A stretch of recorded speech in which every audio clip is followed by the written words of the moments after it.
being a conservative Canadian meant that you were like an epic Alberta oil worker or like an IT guy at an oil company who has a big car and like you're obsessed with the idea that like some pansies in Ontario or BC are going to get upset with what you're doing. You're loving that. You're like, yeah, Trump's president of America. Fuck you. I bet you hate that. And now, like, they were going to talk about this later. We might as well bring it up now. The fact that Trump is like, oh yeah, we're going to do 25% tariffs on everything coming in from Canada. They're like, fuck.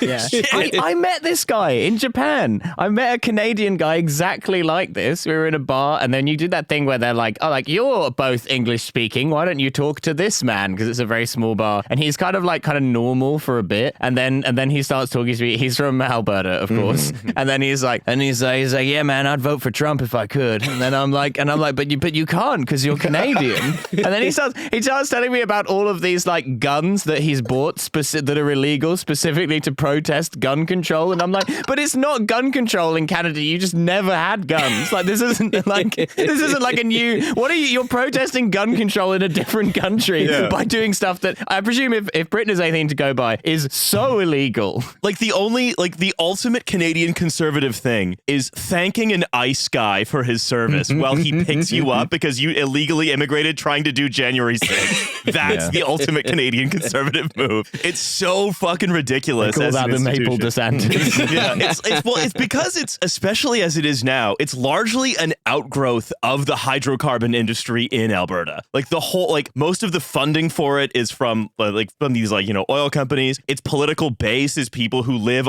in oil company money. Like the Alberta, the reason they don't charge like provincial taxes is because they have the oil industry. There is this whole big like in the US, so much conservative shit is again like the Koch brothers are like physical capital, oil, all this stuff. But there's so many steps between oil and like conservative columnist politics. In Canada, it's like right fucking there. And so it ends up being like you are a nationalist for the president of a neighboring country who's now directly threatening the industry upon which your entire politics rests out of like spite. Well, maybe I had it coming. Maybe I was secretly woke and I didn't know. Yeah. Oh my God. Like everyone in Alberta is just gonna like begrudgingly get a neo pronoun to try to like atone. Anyway, I want to talk I want to go a little bit backwards. I want to talk a little bit about the news, which is of course the most important single event that's look, I know we don't like to talk too much about the great man or woman theory of history, right? We should be focusing on material great men or women, and now we've got one more. I like the woke great man theory of history. Yeah. Great man or woman. Great non-binary person theory of history. Yeah. The great they them of history. Of course. But sometimes someone comes along like Napoleon or FDR who materially individually alters the course of history, and I think we just have to acknowledge Hawk Tuah turning into a crypto rug pull. Yeah, that's right. Yeah. Of course, we are talking, of course, about the assassination, it seems, of Brian Thompson, the United Healthcare CEO, the CEO of one of the largest health insurance providers in the States, probably the most cruel, if you want to say, probably the health insurance provider with the biggest like individual body count in terms of denying claims, refusing to pay people. One of the more evil people, and that's in stiff competition. Well, I hope he had life insurance. Pre-existing condition. That would be really funny if he didn't have life insurance. Yeah. What are they going to do? Shoot me? Yeah. Yeah. So there was some speculation as to why this happened, of course. The company paid a pretty large ransom to a ransomware gang. He also oversees the highest level of claim denial in the entire decrepit U.S. healthcare system. At 6:45 in the morning, while going to a meeting of shareholders, was absolutely just plugged. It was like, I mean, if you have the stomach for this sort of thing, and I recognize some people don't. We have some like squishier, more liberal fans who maybe don't want to see a guy get executed on the street. But trust me, when I found out who it was and why it happened, I did. And that video is clean. Like, you are seeing someone get like killed for good reason, which is, a nice change given the amount of people getting killed for bad reasons in the world, by someone who appears to know what they're doing, which is nice. I think we used to call this praxis. Yeah. You don't want to see the amateurs out there on the streets. So he was scheduled to speak at the annual investor conference for analysts and hedge funds beginning at 8 a.m. Oh, just really ruined that event. You know, like even if you don't feel bad for the guy, you should feel bad for the institution because, you know, the analysts and hedge funds, they're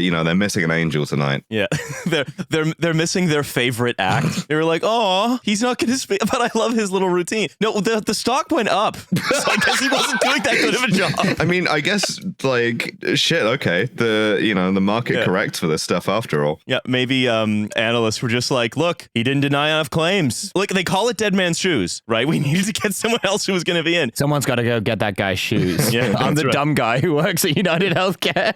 Yeah, so there are a lot of different theories flying around. I want to sort of highlight a few of them. Well, they found in the course of this that the guy had written on the like shell casings. What was it like?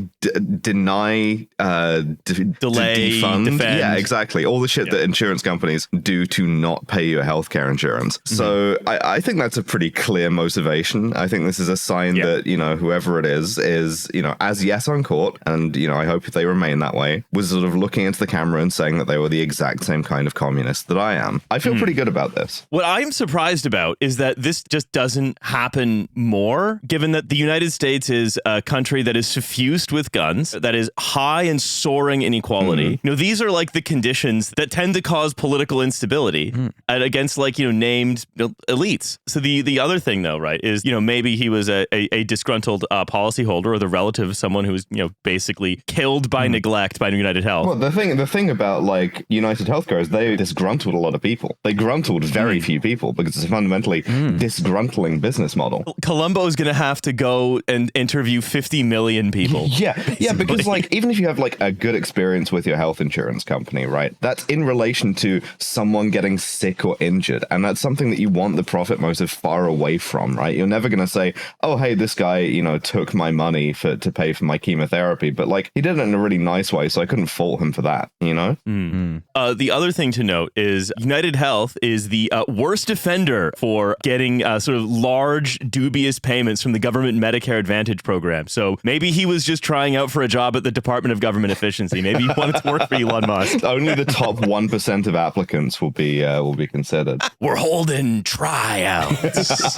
Was it not United Health that recently announced that they're no longer fully covering people's anesthetics when they have like That was under Blue the knife? Cross Blue Shield, Oh, yeah. okay. But like, what I'm saying is this guy has a lot more bicycling to do. Also, we could mention as well that United Health was one of the adopters of like an AI system that's built to deny claims. Because insurance, if you're going in the business of mass insuring a population that's pretty unwell, then you have to find ways to deny as many claims as possible so you can make sure that you're making enough money. And, you know, it's difficult and expensive to fight back against an insurer. And many of the people who will have their claims denied will go on to die and then be unable to fight back against the insurers. They just have to delay it for as long as possible. So it's again like it's. I think the quote I've seen flying around is the quote about the two terrors, right? Oh, the Mark Twain one, yeah. Yes, yeah. The two terrors, the sort of the 10,000 years of grinding terror of you know basically being killed by social neglect in an inappropriate way that creates all of this upsurge of pressure that then is released, and then the people who you know are perpetrating the 10,000 years of terror are like, now there's terror that it's being visited upon us, right? And you know it's I guess you're just surprised that you know it happening so infrequently then because there is so much inequality, so much pressure, it is sort of itself surprising. And you know you wonder why there aren't more like killdozers and why the killdozer guy was so particularly right-wing. Yeah, the killdozer guy, as you say, was